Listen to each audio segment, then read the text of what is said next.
but they come true when I... The tragic mystery behind Phyllis Hyman's final years. 10 chapters, one woman, and a word that has been wrong for 30 years. I was hanging around with nothing else. Phyllis Hyman died on June the 30th, 1995, 6 days before her 46th birthday, hours before she was due on the stage of the Apollo. Kiss your lips. People still call it a mystery. It was not. She told us, plainly, for years. Let me tell you who this was. Sing along how I used to know your way. 10. The voice that did not need a stage.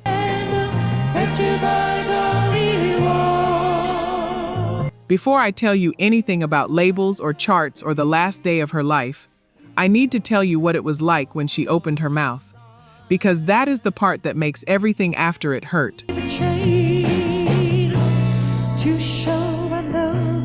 Phyllis Linda Hyman was born in Philadelphia on July the 6th, 1949, and raised in Pittsburgh, St. Clair Village, the South Hills, eldest of 7.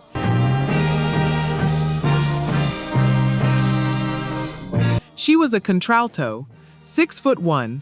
She could stand at a microphone almost without moving for an entire set and hold a room by voice alone.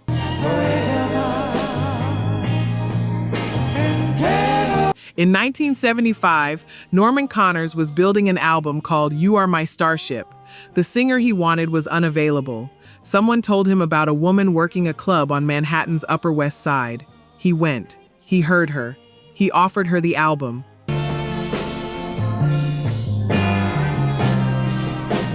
And here is what I want you to understand about that moment. She was not discovered because someone was building her a career. She was discovered because she was the solution to somebody else's problem. That is how she entered the record. As a substitution.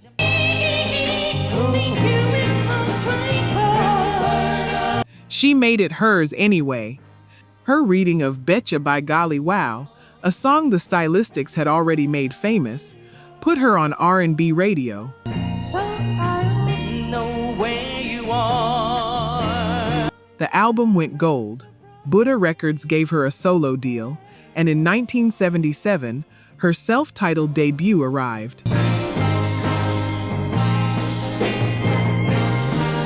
She was 27 years old, and she already sounded like someone with 30 years behind her. And I want to be clear about what I am saying.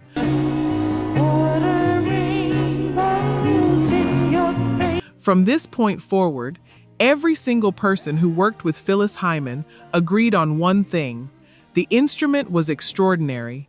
The disagreement was never about the voice. It was about what she was supposed to do with it. And who got to decide?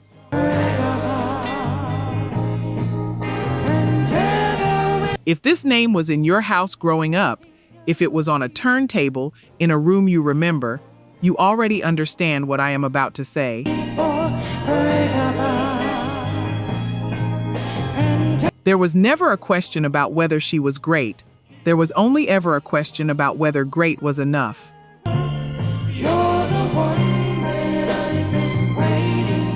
9. Broadway said yes. I was hanging around with nothing else. In 1981, a woman with no Broadway background walked into a Duke Ellington revue and walked out with a Tony nomination. Let me tell you what that actually means. Till I found this sweet romance. The show was Sophisticated Ladies. It opened on Broadway in 1981 and ran until 1983. She shared that stage with Gregory Hines and Judith Jamison. She earned a Theatre World Award and a Tony Award nomination for Best Performance by a Featured Actress in a Musical.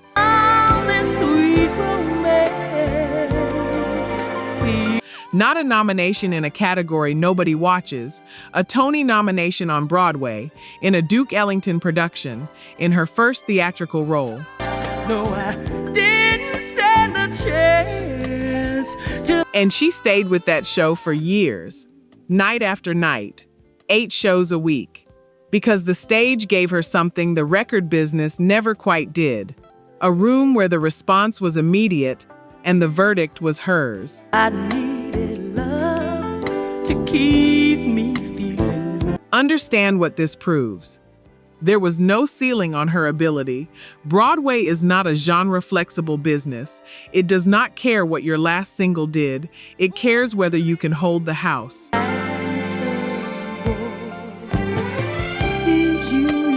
She held it every night for the length of a run that most Broadway performers never get.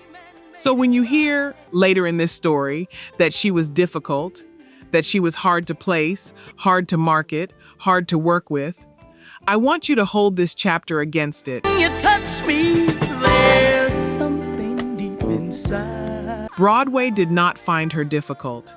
Broadway nominated her. The answer, boy, is you. The theater understood exactly what she was. A dramatic vocalist with a jazz instrument and a torch singer's instinct. The record business looked at the same woman and saw a formatting problem. It's about time. And what happened next was not neglect. There is a decision on this list that was made deliberately by people who knew exactly what they were doing. Real talk, only 9% of you are subscribed. That hurts. We're spending hours digging through archives, fact-checking every detail, bringing these stories back to life. And if you're watching this far, you clearly care. So hit subscribe. It's free and takes 2 seconds. Now, to my subscribers, barely any of you have joined the membership. And honestly, that stings even more. You know the work we put in. You keep coming back. If these videos have ever made you feel something, if this music means something to you, join the membership. It's one coffee a month and it's the only way we keep this going. Let's build this together. All right, back to it. 8, the war over what she was.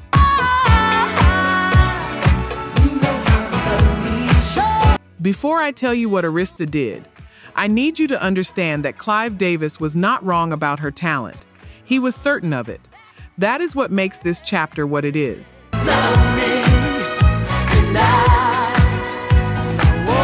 In 1978, Arista Records acquired Buddha. Phyllis Hyman's contract came with it, and Davis, a man who had already built careers for Dionne Warwick and Aretha Franklin, decided she was going to be a mainstream star. He paired her with Barry Manilow, who produced and arranged Somewhere in My Lifetime. He put Mtume and Reggie Lucas on her, and they wrote You Know How to Love Me, an up-tempo record that became her first R&B top 15 hit.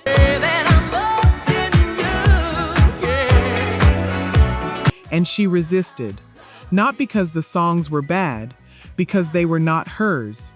She had a vision of herself as a jazz-rooted ballad singer, and every plan the label had for her pointed somewhere else.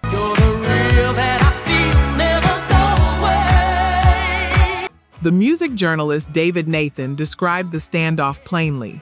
She had a clear sense of who she was and felt Davis was not seeing it. He saw an artist with potential who needed different material to reach another level. She was resistant to that.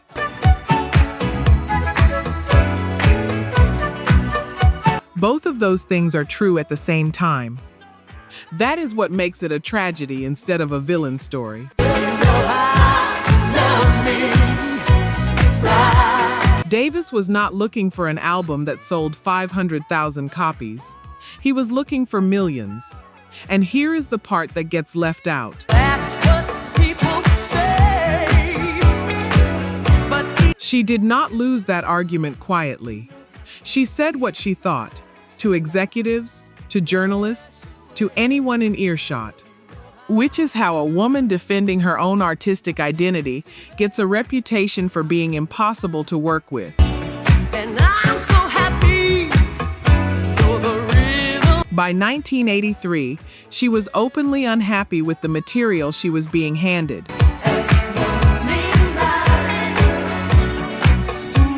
And whether the industry understood the difference between a difficult artist and an artist with a position, I think you already know the answer.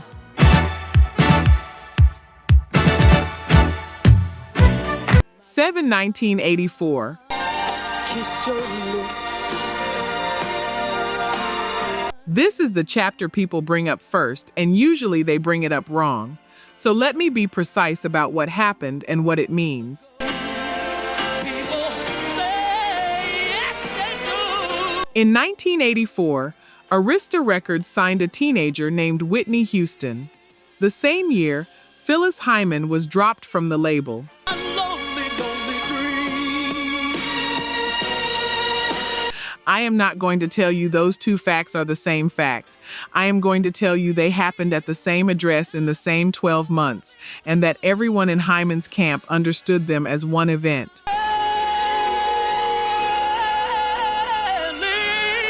Her manager, Glenda Gracia, said the thing that mattered most about it was not the leaving. It was that she did not leave on her own terms. She had spent 6 years arguing for control of her own direction, and in the end, the decision was made without her in the room.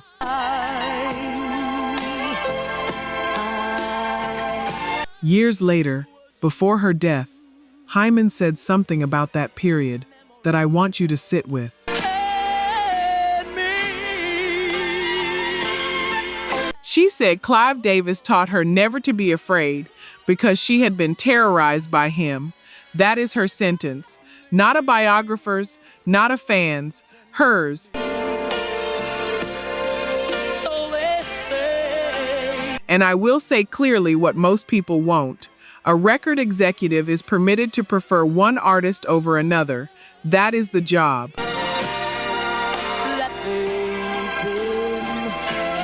But the woman who lost that preference walked out of that building carrying something she was still carrying 11 years later, on the last day of her life. I know. I felt the same way when I found that quote. Take a second with it.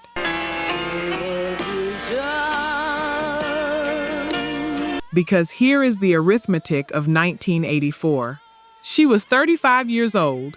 She had a Tony nomination, gold records, a voice with no equal in her category, and no label. Kiss your lips. The industry did not decide she was untalented. It decided she was inconvenient.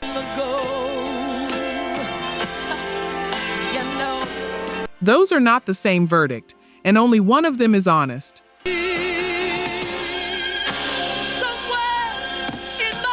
6. Philadelphia took her seriously. Sing along how I used to know your way. Let me tell you who she was in 1986. Not what happened to her, who she was, because for a short window, she got exactly what she had been asking for since 1978. Yesterday I was somebody's baby. Now Free from Arista, she signed with Philadelphia International Records, the house that Kenny Gamble and Leon Huff built.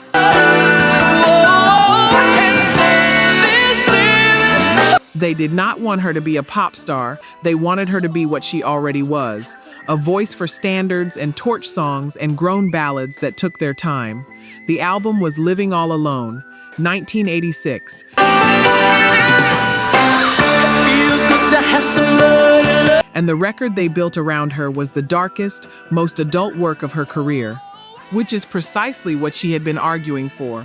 The label that stopped fighting her got the best of her. This apartment together, just us two. The title track, You Just Don't Know, and Old Friend, a Linda Creed and Tom Bell composition that became a fixture of her live show for the rest of her life.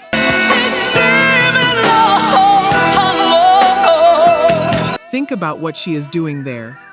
A woman who had just been discarded by the biggest pop label in America, standing on a stage every night singing a song called Old Friend and singing another one called Living All Alone.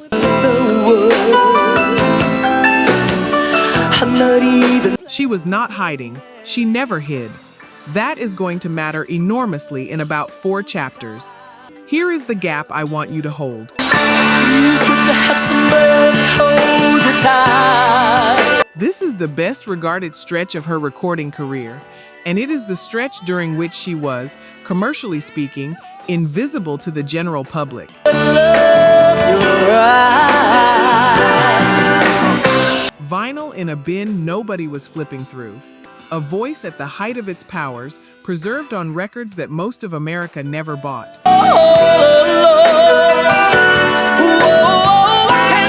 Talent without distribution is just genius with no witnesses. I'm home on my own. 15 years for 1 week. Someone else for you to find. You know this song. It has been in rotation on Quiet Storm Radio for 35 years. But knowing the song and knowing what it cost, those are two different kinds of knowing. Let me give you the second one. June 1991, prime of my life. Her 8th studio album on Philadelphia International. The single was Don't Wanna Change the World. In September of that year, it went to number 1 on the Billboard R&B chart.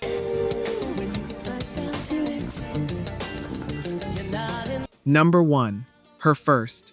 15 years after Betcha by Golly Wow. And it stayed there for exactly 1 week, not a month, not a season. 1 week, and it was the only number 1 record of her entire life.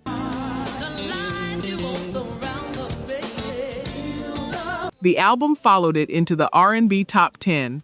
Both the album and the single were certified gold by the RIA on September the 24th, 1992. Living in Confusion and When You Get Right Down to It both went top 10 R&B behind it.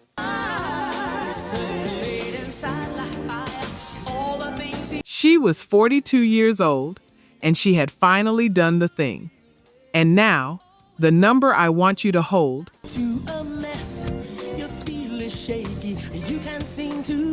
Don't Wanna Change the World was the only record of her career to appear on the Billboard Hot 100.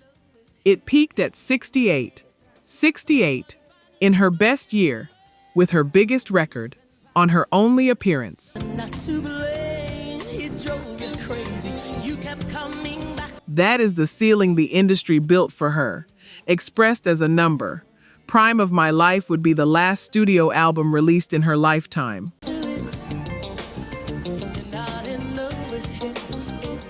And if this name is new to you, that is not your fault, but it does not have to stay that way.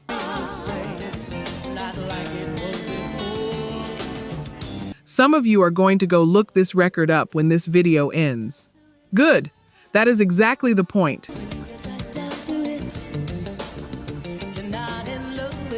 4. What She Carried.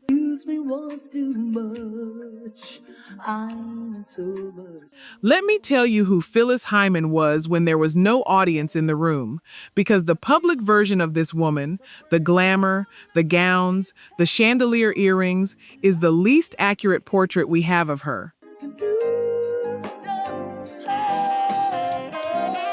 Her manager of a decade, Glenda Gracia, described a woman of extraordinary empathy, someone who gave herself completely to the causes that mattered to her.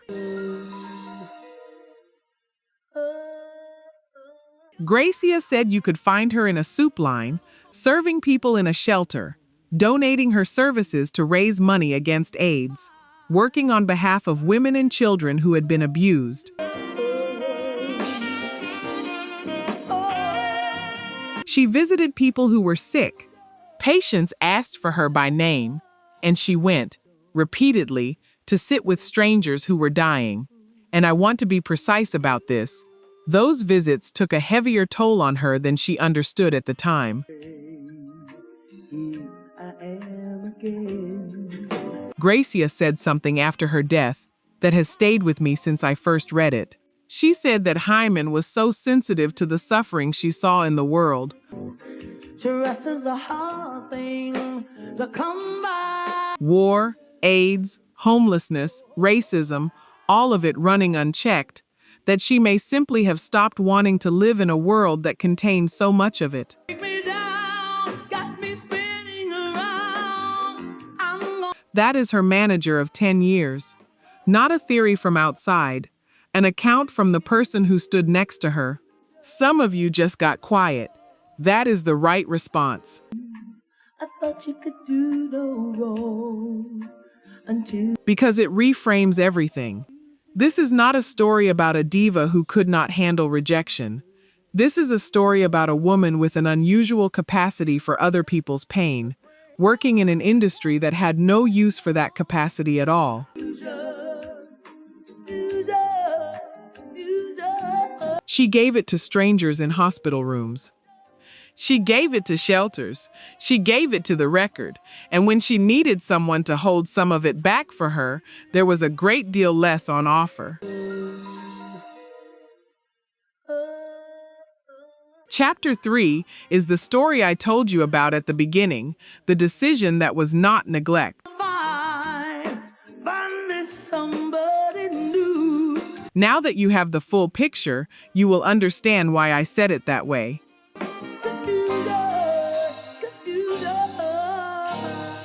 3. The album that would not come out. It would be a lie to say I'm not. I want to be careful here because I am not accusing anyone of malice.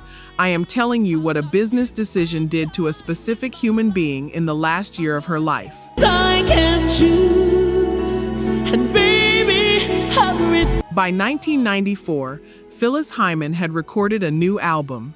The material was the most personal work she had ever done.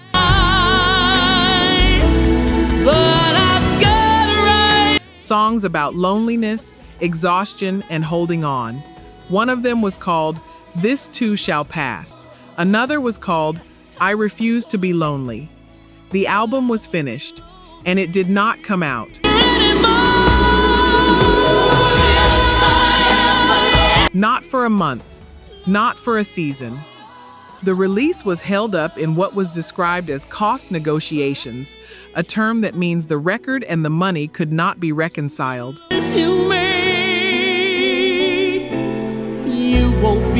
She had made her most vulnerable album, and the business could not agree on what it was worth. So she did the only thing she could do. She started performing the songs live, on stage, on television, wherever she was booked, singing an album that officially did not exist yet, to keep it alive until somebody released it.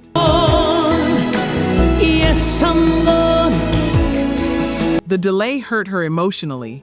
It also hurt her financially. Both of those things are on the record. And I want to be exact about the timeline. She was still waiting for that album on the last day of her life. But I'm closing the door. I won't live there. I Refuse to Be Lonely was released on November the 21st, 1995, 5 months after she died. I will not break something. That is the second kind of erasure, and it is quieter than the first. It is not being dropped. It is being made to wait, while your rent, your reputation, and your reason to keep going are all attached to a release date that keeps moving. It is something that I've always been. Somebody made a decision about a budget, and the woman on the cover ran out of time waiting for it. Will not break some things I can. To June the 30th, 1995. Such a special way. I miss. Before I tell you about that afternoon, I want to tell you where she was supposed to be that night, because that detail is the whole chapter. My heart welcomes you back home again. The Apollo Theater, 125th Street, Harlem. She was booked to appear with the Whispers at a concert marking the group's 30th anniversary. Our memories that won't be like. She had sung with them before. Suddenly, on their 1984 album So Good, this was a homecoming show in the most important room in Black American music with old colleagues. She did not arrive at soundcheck. Again. Her assistant went to the apartment on West 56th Street. She was found unconscious at 2 o'clock that afternoon. She was taken to St. Luke's Roosevelt Hospital and died there a short time later. Where you have been. She was 45 years old, 6 days short of her 46th birthday. She left a note. It has been published many times, and I am not going to read all of it. You away, I'll take you back whatever. I will tell you that it began with 2 words, repeated. I'm tired. And it closed with a blessing for the people she loved. The years of tears, the laughter, things we used. That is the entire document. Not a list of grievances, not an accusation aimed at anyone in this story. 2 words and a blessing. It's so nice to feel you hold me. At the Apollo that night, the whispers nearly withdrew. They did not think it was right to go out and perform up-tempo records under the circumstances. A staff member at the theater told them Phyllis would have wanted the show to happen. They went on. Our memories that won't be like. And I need you to hold that image for a moment. A 30th anniversary celebration at the Apollo Theater, playing out on schedule, in a building where a great many people did not yet know. No, it doesn't matter. The show went on. The album came out in November, the obituaries ran, and then the explanation started. That is chapter 1. Where you have been. I have been building toward this since the first sentence. Everything before it was true. Everything before it mattered. Those crazy nights we cuddled in your ears. But this is the part I most needed you to understand before this ended. You away, I'll take you back whatever. 1. She told us.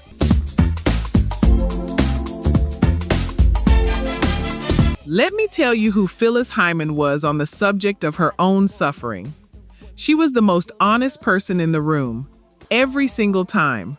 And that is exactly why nobody believed her.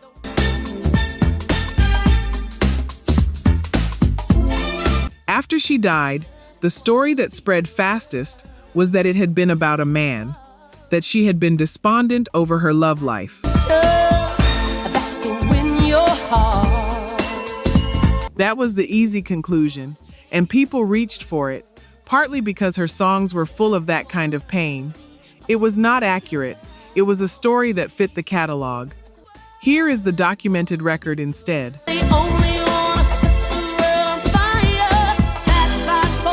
She was diagnosed with bipolar disorder in the 1980s. She struggled with alcohol and with addiction for years. Come on over here, girl, and do as you please, and don't sweat me for checking out your groceries. And she was not private about any of it. She appeared on national television and spoke openly about her loneliness and her unhappiness in front of an audience. And her manager of a decade, the person who knew her best professionally, said the rest out loud years later. Gracia said that Hyman had always regarded suicide as an option available to her, that the two of them discussed it openly over a long period of time, that she had attempted it before, that she would say life felt like too much work, and that Gracia kept hoping she would reach a place where she truly wanted to heal. Read that again.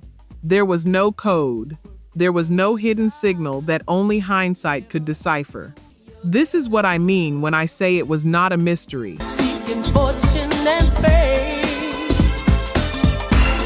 A woman with a diagnosed illness told the people around her, for years, in plain language, exactly what she was carrying and exactly where it might lead. You know I ain't no saint, I ain't no politician. She said it on stage, she said it on television, she said it in songs the industry then sold as romantic melancholy.